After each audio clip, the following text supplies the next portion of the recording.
Apresenta aqui um resumo da história das pesquisas em arqueoastronomia na ilha de Santa Catarina, dando ênfase aos 4 principais sítios megalíticos: Pedra do Frade, no costão da Galheta, plataforma de observação arqueoastronômica na fortaleza da Barra da Lagoa, observatório Dolmen da Oração e Pedra Virada no topo do morro da Unidade de Conservação Mona Galheta. Esta apresentação tem como finalidade chamar a atenção das autoridades e da população para a importância do reconhecimento, preservação e valorização dos sítios megalíticos do estado de Santa Catarina.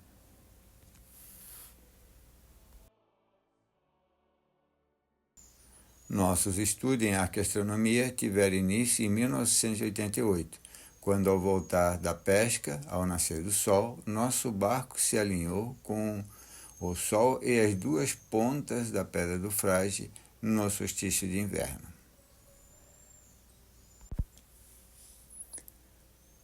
Nessa época, cursando a Faculdade de Biblioteconomia e questionando a origem e o significado das artes rupestres do litoral catarinense, comecei a ler várias literaturas que falavam sobre os enigmas da humanidade. Nessas literaturas era recorrente o tema alinhamentos de solstícios e equinócios em vários tempos da Terra, e foi isso que me fez pensar que estava diante de um grande observatório arqueoastronômico. Posteriormente, verifiquei que existe um ponto estratégico para ver o Sol no solstício de inverno na Pedra do Frade. Para acompanhar o levante do Sol no início desta estação, o observador precisa estar posicionado na entrada da trilha. Primeiro, o observador precisa pular uma pedra que fecha o espaço de observação e ficar bem na quina do canto do recinto, que é a entrada ou saída da trilha, e ver o Sol nascer em um V, formado pelas 2 pedras do conjunto Pedra do Frade. Já para o solstício de verão, descobri que uma gravura rupestre formada por 12 linhas e distante 104 metros a oeste do conjunto megalítico Pedra do Frade marca a posição ideal para o observador se posicionar e ver o Sol nascendo bem no meio das 2 pedras. No segundo momento das pesquisas, estava sentado nos fundos de nossa casa quando a lua cheia nasceu no meio de 2 grandes blocos de granito no topo do Morro da Galheta. Naquele instante me veio à memória um outro grande bloco de granito colocado em pé em cima de uma outra rocha ao lado do Caminho dos Reis que acessávamos quando íamos pescar na Praia da Galheta. Como o Sol estava nascendo a norte da lua cheia, que observei naquela noite, tive que ir bem mais ao sul para encaixar o Sol no meio dos 2 grandes blocos no topo do Morro da Galheta. Enquanto o Sol se deslocava para o sul, eu me deslocava para o norte, e assim fui entendendo a mecânica celeste, ao mesmo tempo em que, a cada manhã, fui me aproximando de nossa casa, até que no dia 25 de novembro o Sol nasceu na mesma direção em que a Lua havia nascido no dia 28 de julho daquele ano. Então percebi que o ponto de referência que eu estava procurando para ver o Sol nascer entre as 2 pedras estava embaixo dos meus pés. A sequência de todos esses fatos eu conto no livro que escrevi, Divino Gênesis, a descoberta do pescador antropólogo na ilha de Santa Catarina. Ao parar nesse ponto de referência, que denominei plataforma arqueoastronômica, percebi que o Sol transitava pelo morro passando por cada um dos blocos que me chamavam a atenção nos solstícios e equinócios. Ainda em 1988 e 89, descobri no Morro da Galheta o Dolmen da Oração, a Pedra de Solstício de Inverno, o Pensador e uma gravura rupestre no Caminho dos Reis. Em 28 de julho de 2002, abriu uma trilha pela extrema de nosso terreno para ter e dar acesso aos monumentos que denominei Dome da Oração, Pedra Virada e Meni Central, retornando pelo Caminho dos Reis para mostrar a gravura rupestre que eu havia encontrado.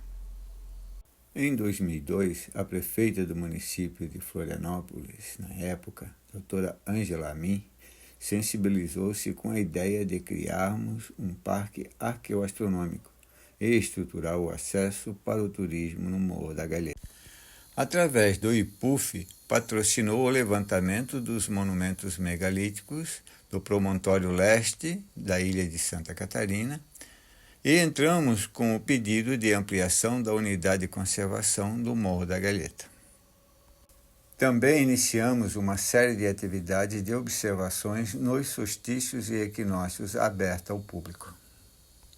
Durante as atividades na trilha do Dome da Oração, foram se revelando vários alinhamentos nos sítios megalíticos no Morro da UC Mona Galheta.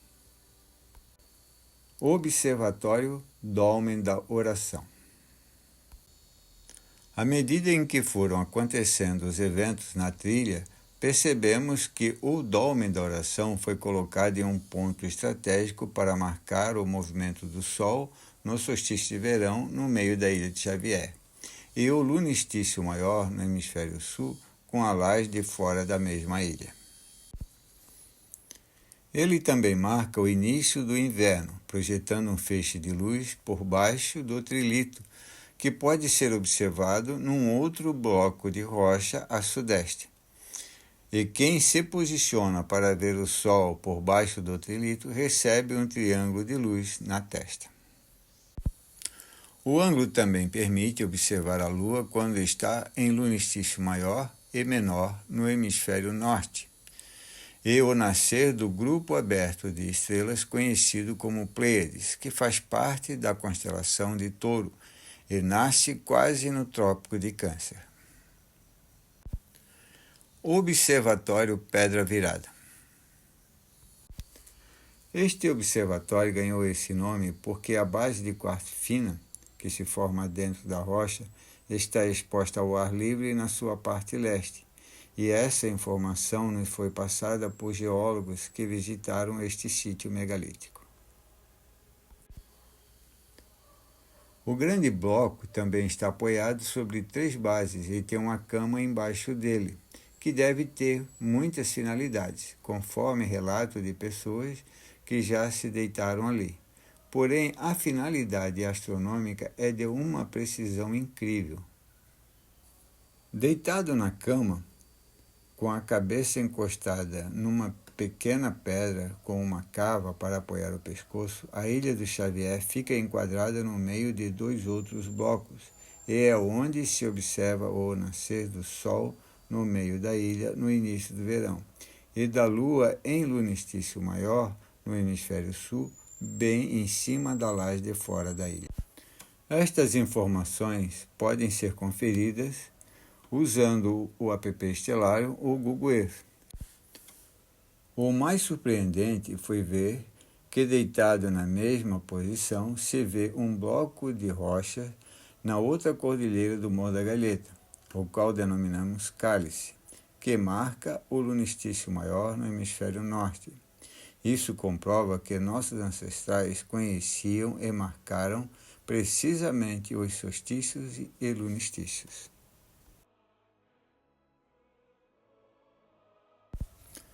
A precisão não para por aí. Percebemos que todas as pedras do observatório Pedra Virada obedecem a uma ordem e intenção, conforme acompanhamos a precisão dos movimentos dos astros no sítio. Descreverei os alinhamentos nestes sítios a partir do solstício de inverno. No amanhecer do solstício de inverno, 2 pontos servem de referência. Um ponto é uma janela no canto norte da Pedra Virada, e o outro na pedra ao lado, que denominamos Pedra dos Equinócios, cuja abertura entre a sua pedra de apoio e a rocha principal marca o movimento do Sol no amanhecer desde a metade do outono até a metade do inverno. No pôr do sol de inverno também há 3 pontos de observação. Um deles fica entre a pedra dos equinócios e o bloco arredondado que está ao lado da rocha de apoio da pedra virada, formando um feixe de luz no chão e projetando a luz em outro bloco entre 2 outras rochas. Uma pessoa deitada com o pé para o poente, na direção do sol, o feixe de luz atravessa o corpo da pelvis até a cabeça. O segundo e terceiro pontos são observados a leste por baixo da pedra virada, e 2 pessoas podem receber a luz na face ao mesmo tempo.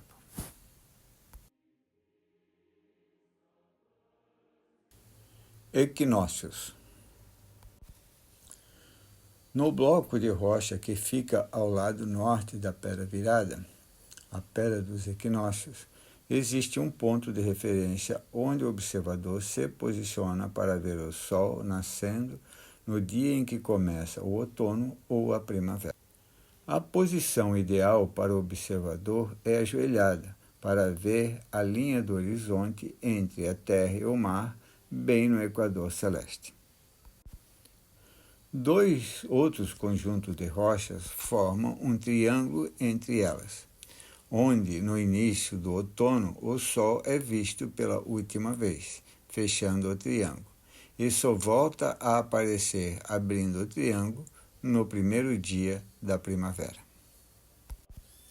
No bloco de cima do conjunto, que fica próximo ao observador, percebe-se que falta uma lasca de uma falha geológica e que a lasca foi aproveitada e enterrada em pé, onde no pôr do sol o observador deitado coloca a cabeça na quina e recebe a luz do pôr do sol dos equinócios por outro triângulo embaixo da pedra onde o observador se ajoelha no levante do sol.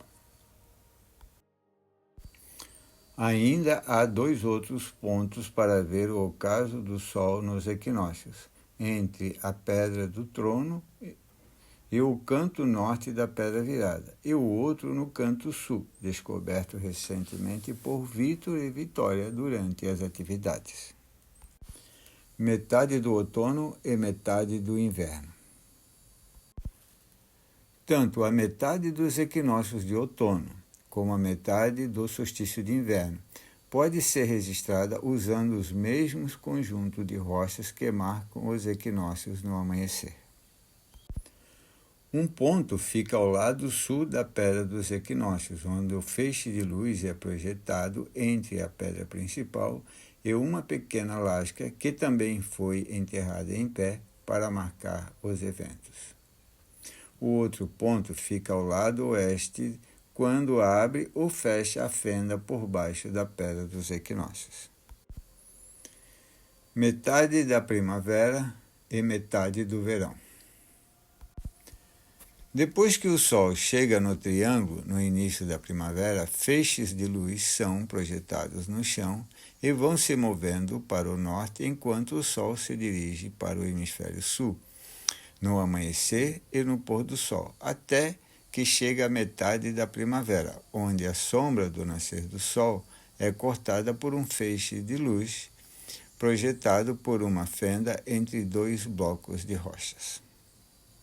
A fenda que projeta o feixe de luz da manhã tem como ponto de referência outro bloco de granito a oeste, que teve uma fissura geológica afastada para o sul, possibilitando ver o Sol nascendo no meio da fenda entre os monólitos a leste.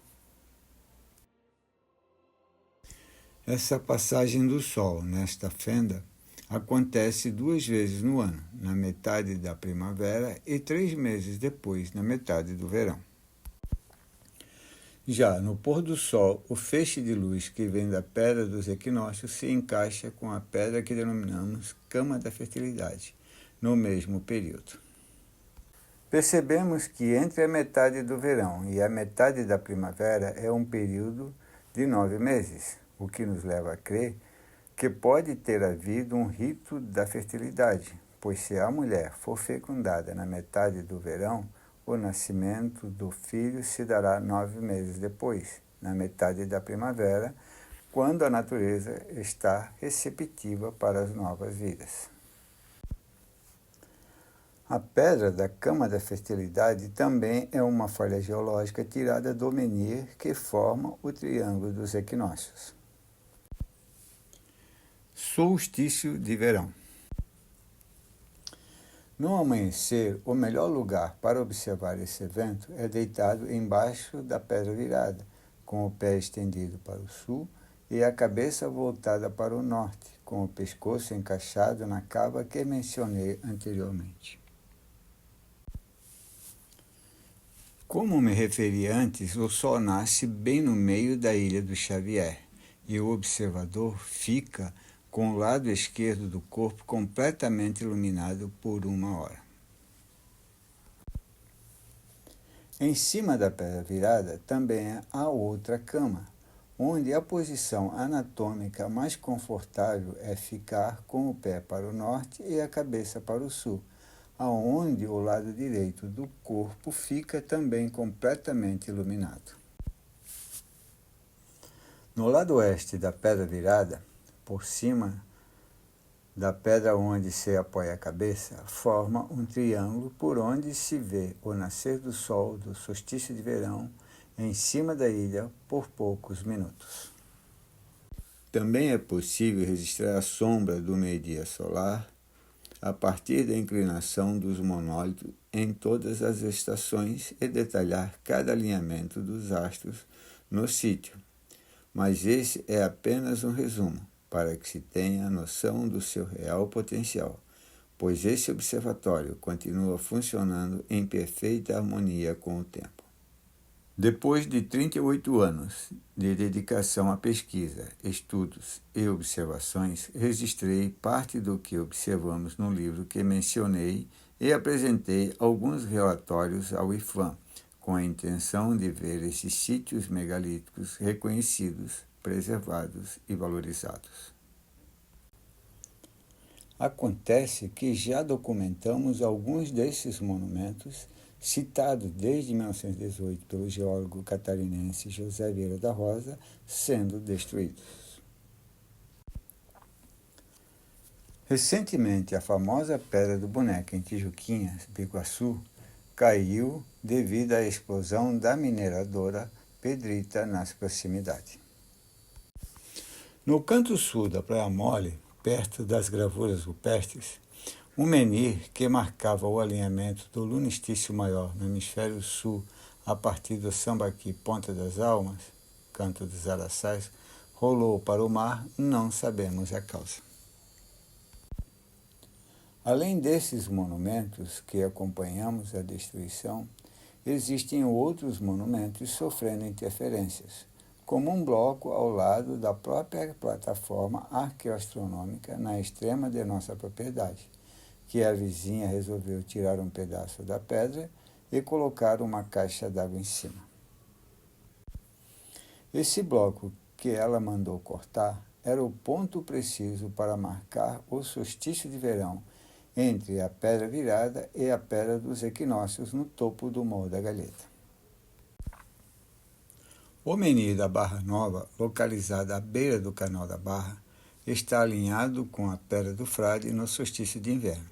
O proprietário quase construiu a casa dele em cima do monumento. A Furna do Abrão está abandonada e as fogueiras já tiraram várias lascas dela, assim como de um megálito que está na sua proximidade. Um menhir no Farol de Santa Marta, em Laguna, documentei ainda em pé, depois deitado e em seguida cortado em pedaços para a construção do muro da propriedade. A Pedra do Jurica, no Farol de Santa Marta, que está no meio da vila, no topo do morro próximo ao Sambaqui do Camacho, ainda não foi destruída, mas o terreno está à venda. Acreditamos que o melhor destino para o terreno onde se encontra o monumento seria transformá-lo em uma praça pública. Definitivamente, precisamos reconhecer, defender e valorizarmos um patrimônio semelhante em importância arqueológica e em termos de visita turística aos Moá, na Ilha de Páscoa, Chile, a Machu Picchu, Peru, a Teotihuacan, México, a Stonehenge, Inglaterra, as pirâmides do Egito, a Angkor Wat, Camboja e muitos outros na face da Terra. Sendo que a diferença entre os nossos monumentos e esses outros em volta da Terra é que muitos dos nossos monumentos ainda estão intactos.